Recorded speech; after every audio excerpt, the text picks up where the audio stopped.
Okay. Hello, everyone. This is Energy Stew, and you may not recognize my voice as your host. That's because I am a first-time host of Energy Stew, and I'm here to interview your normal host, Peter Roth. Welcome, Peter. Thanks, Alexander. I'm so glad that you could do this with me, and you suggested it, and it's different. It's great. Thank you. Yes, you're welcome. Well, I've been a frequent guest on your show, and I love your show.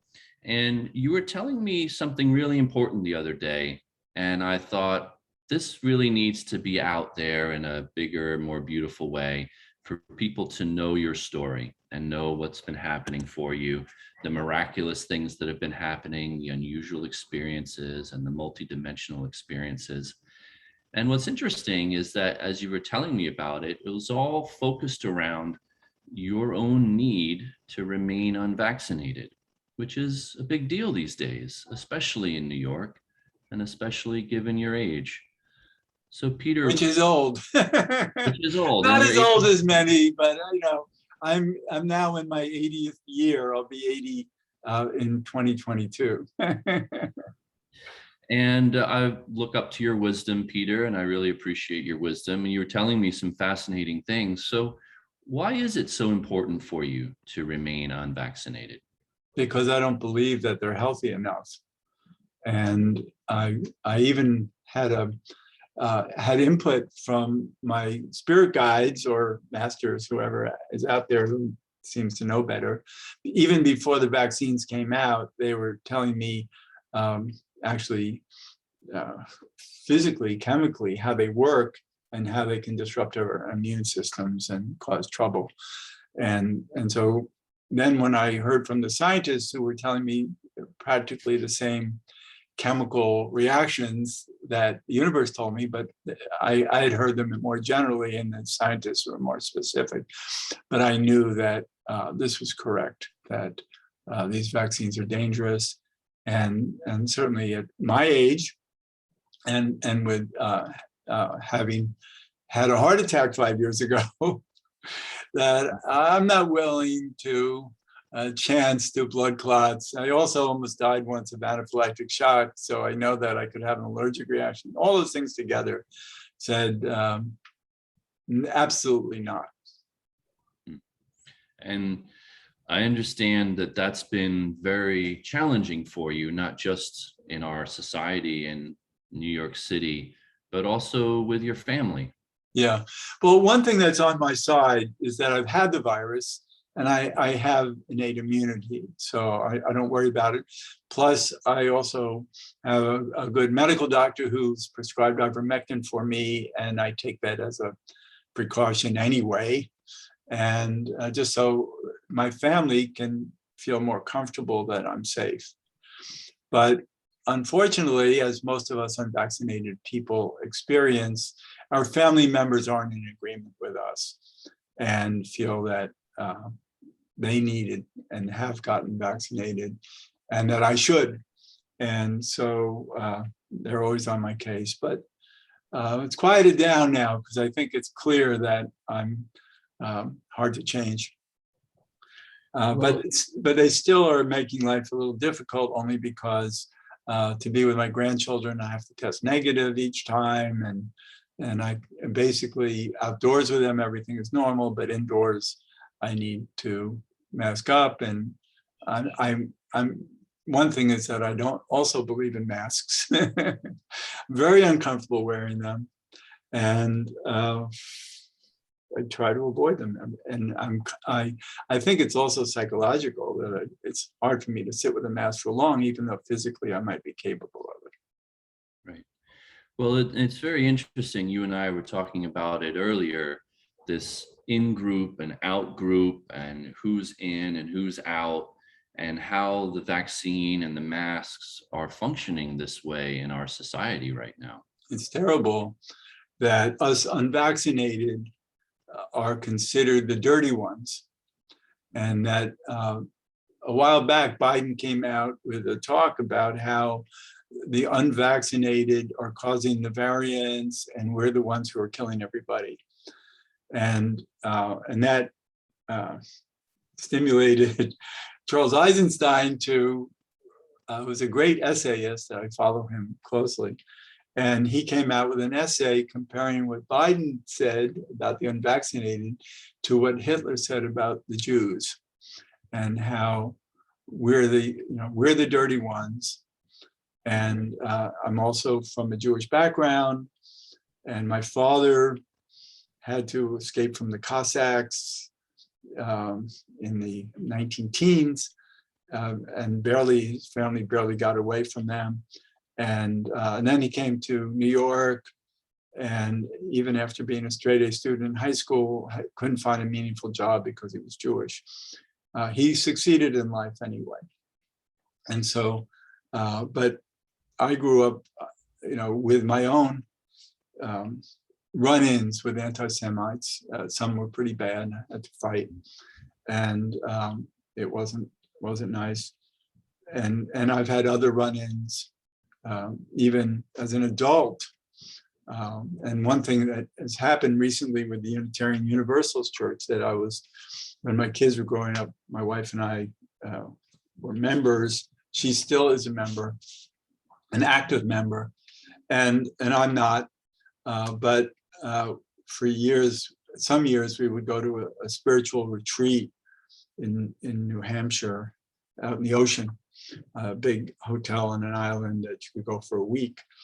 And one year we came back, and the feedback we got, report back to us, was that there was I don't know how many, there was a consensus among, that my wife was this wonderful goddess and everybody loved her. And too bad she's married to that nasty Jew from New York. So that really was disturbing, because I did make friends there. I wasn't nasty to anybody. So whatever it was that they were upset about came out as anti-Semitic. And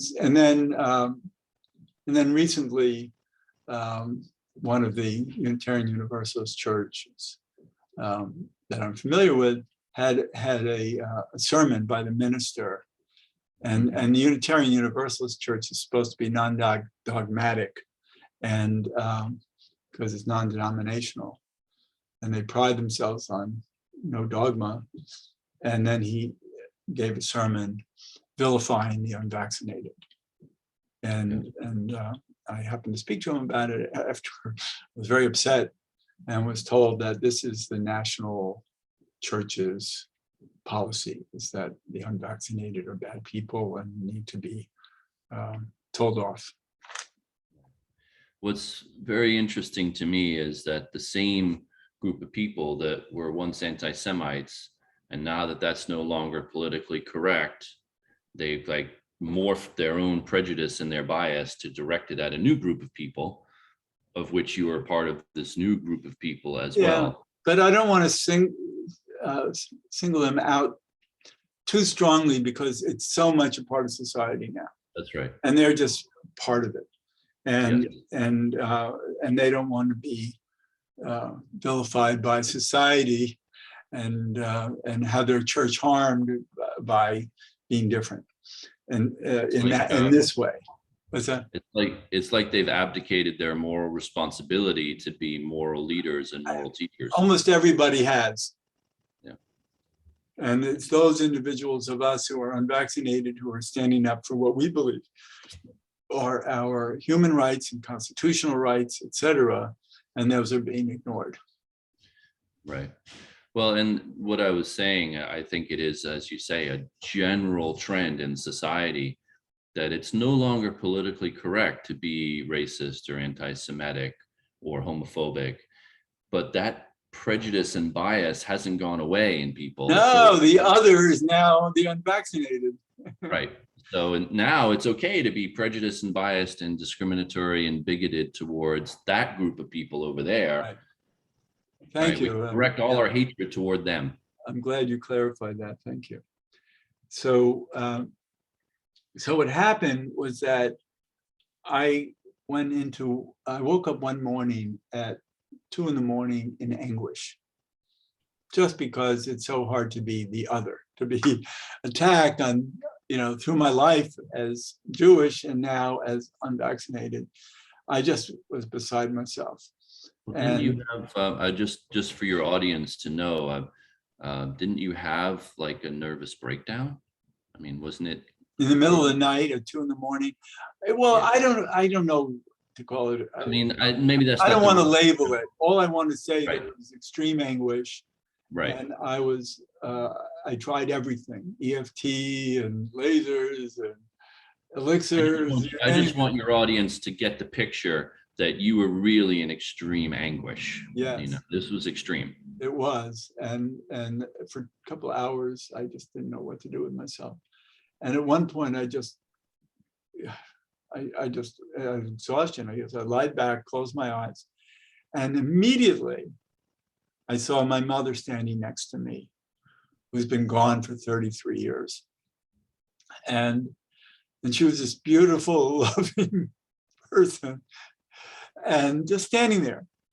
But without thinking, within 2 seconds of seeing her, without saying, oh, this is my mother and she's here to help or whatever, none of that crossed my mind. Within 2 seconds, I was in total peace. Total. And it was beautiful. And I'm so proud of my mother to have done that. And so then I asked, so where's Dad? And I heard my father. It sounded a little bit distant.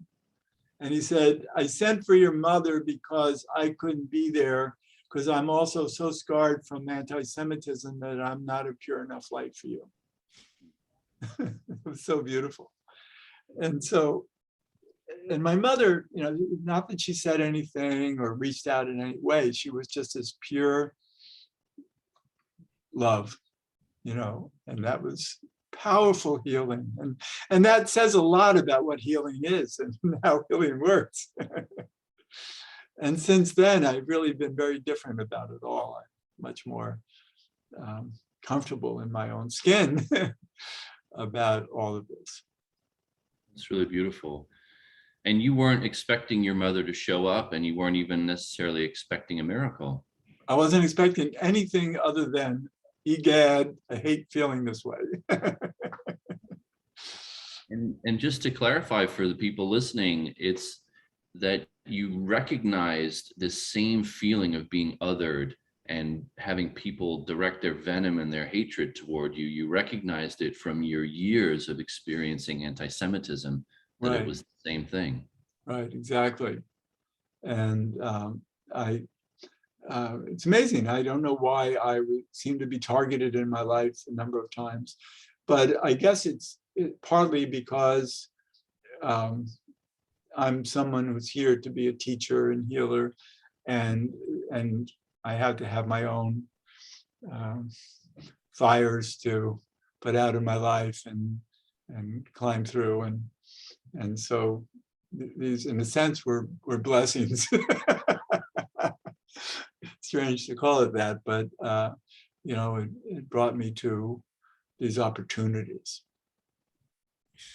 And when you say these opportunities, when we say a little bit more about what you mean. Well, I just to deal with life. I mean, I became a 3rd-degree black belt in karate because I felt so attacked, and I became very confident in my physical abilities in the world, and have lived with strength.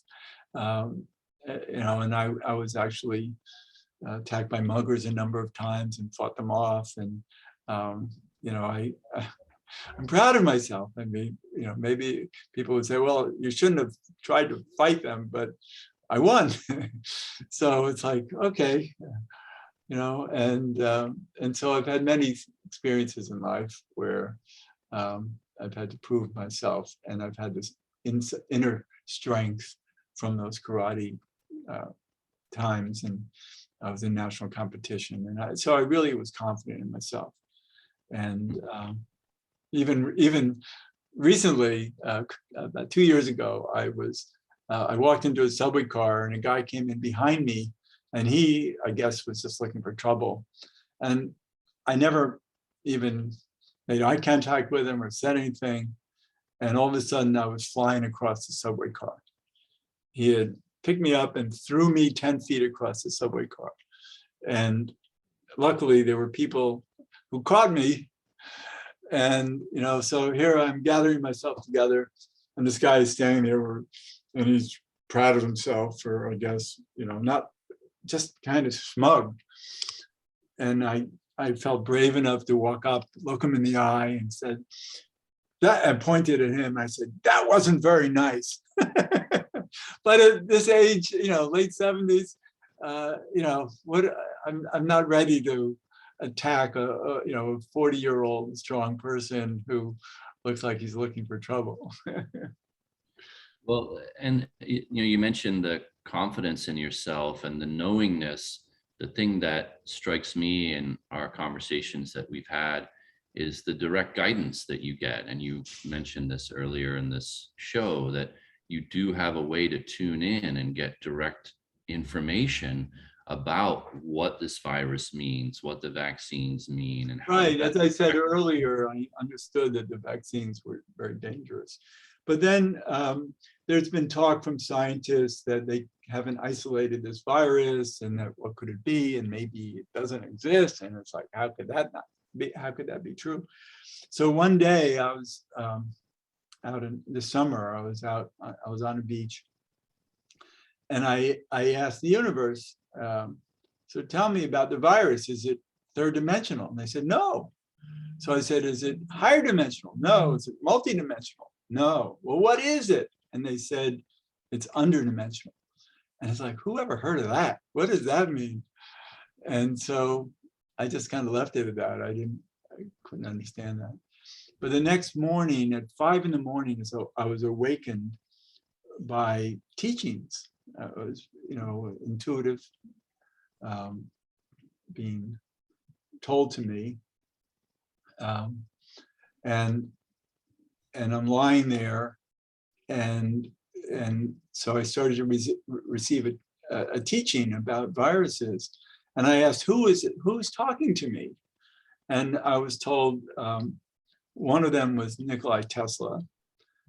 Two of them were John Coltrane's teachers. John Coltrane was a famous musician, but also a very well-known mathematician and scientist.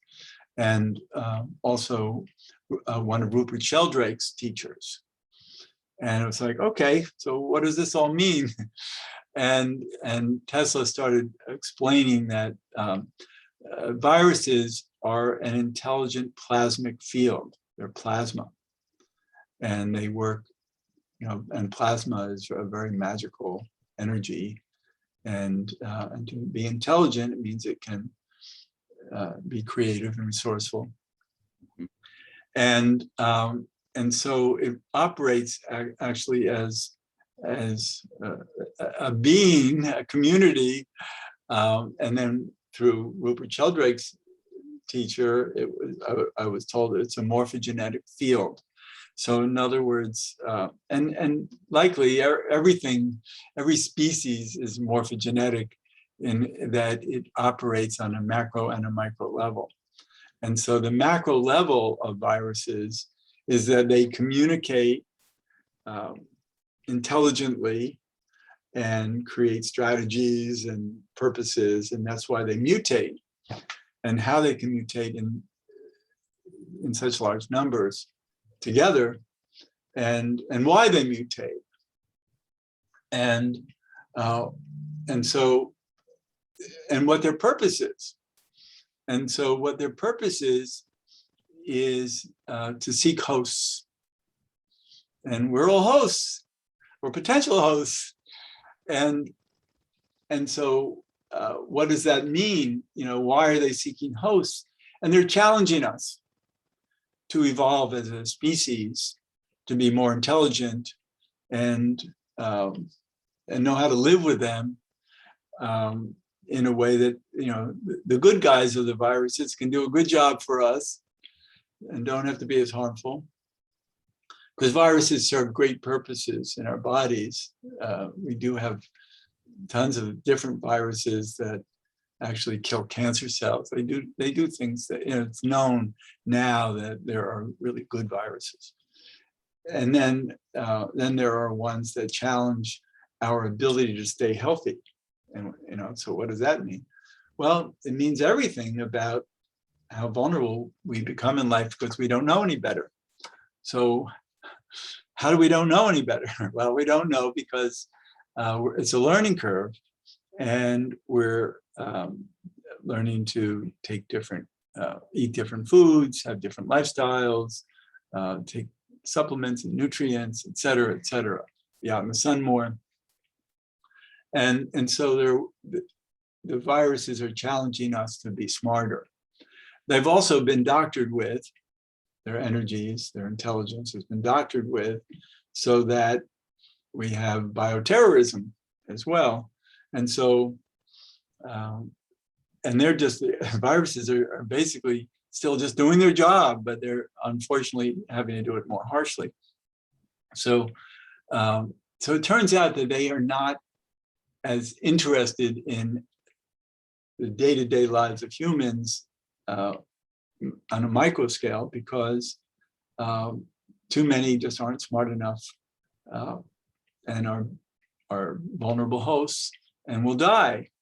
And the virus isn't trying to save lives, it's trying to evolve our species, to make our species smarter. And they also don't see life as the end all and death as the end all of our life stream, since we're eternal beings and we'll go on to other lives, etc. So, this is all just a journey that we're all on together, and viruses have a purpose. And I asked whether they're good or bad, and I was told no, they're for this reason they're good. They're really good for our species to grow and to learn to be smarter about being healthy and strong. So the viruses in general, and the COVID virus in particular, is a messenger of evolution. Exactly. And it's a larger scale. And so we're evolving this planet, and we've lost a lot of lives, and it's very sad. And life goes on that way. Humans, we just haven't learned to be wiser and smarter. And I think that's just the nature of humanity right now. And we see that because it's so divided and full of hate and disruption, that we're not ready yet to be all wise. But these are lessons. Well, I find it very interesting to consider that indigenous populations who are living in harmony with their environment, and I'm not talking about sub-Saharan Africa where there's a lot of poverty and they don't have clean water. I'm talking about indigenous societies that are in harmony with their environment. Right, where they've stayed authentic. Yeah, they don't have these plagues. They don't have these pandemics. It's when we're out of harmony with our environment that then we have this virus. And the virus is here to teach us that. Yeah. You're out of harmony with your environment. You're out of harmony with yourselves. So now you're hosts. And that's, oh gosh. So we're doing our best not to be vulnerable hosts. Well, it's very interesting. We're completely not, as a society, getting the message. We're in fact doing the opposite. We're trying to build walls with masks and vaccines to protect ourselves from these invaders who are coming into our space, not realizing that we're working against ourselves by putting up these walls. We're not taught to be smart about it in a way that's effective. And there are effective means that, because of some dark forces, I believe, are keeping us from the truth of what can help us. Well, here you are, Peter, shining a light of knowledge and truth. Thank you. I do believe in myself, and I'm grateful to have you as a friend and a traveler along with me in life. Yeah. Well, likewise, Peter, I really appreciate your wisdom and your willingness to take a risk, because right now it's risky to speak up. And here you are, you're willing to speak up. We have to. It's time that we all need to take our stands. Yeah, I agree. Yeah. which is why you're here too. Which is why I'm here too, which is why I suggested let's do this show. Right. It's wonderful. So, okay, this has been hopefully an illuminating episode of Energy Stew. My name is Alexander Dunlop. I am your guest host today. You can find out more about me and my nonprofit at lifeelevated.life. And here is Peter Roth to tell you what he wants to tell you. Well, I'm the normal host of this show, and I'm so glad to be a guest. It feels good. And you are a master of source cards, and I refer to them every day in my life and lives of people around me, and I love to be so sophisticated about it, thanks to you. Thanks. And your wonderful book called Play Your Cards, right? Yes, And which is available on Amazon. Play Your Cards Right, A Sacred Guide to Life on Earth. That's right.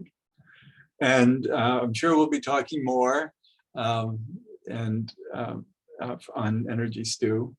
So I want to thank you so much for hosting today. You're welcome. And a message to your audience. If you want to hear more stories from Peter's life and you'd like me to interview him more, just let us know. And I'd be thrilled to ask Peter more about all the wisdom that he's accumulated over the years. Oh, I'm very flattered and honored for you to say that. So we'll see. Maybe I don't have much to say. If your audience wants to know more about you and to hear more stories about your life. Well, I have Monday night classes, so I'm teaching every Monday night at heartriver.org. You can go to heartriver.org and look at Monday night classes.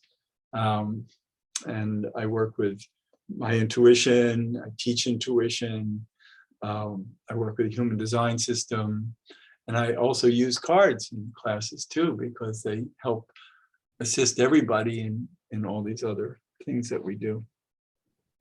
So I'm looking forward to more and more people joining our classes. They've been going very well. And you were telling me that you're getting more and more excitement and interest in your classes these days. Your classes we've had a good school going for 24 years, but recently, for some reason, there are new people showing up, and it's really nice. Yeah. So great. Thank you, Alexander. You're welcome. My pleasure. And this is Peter Roth, your guest at Energy Stew. I can be reached at peter@heartriver.org. I'd love to hear from you, and thanks so much for listening.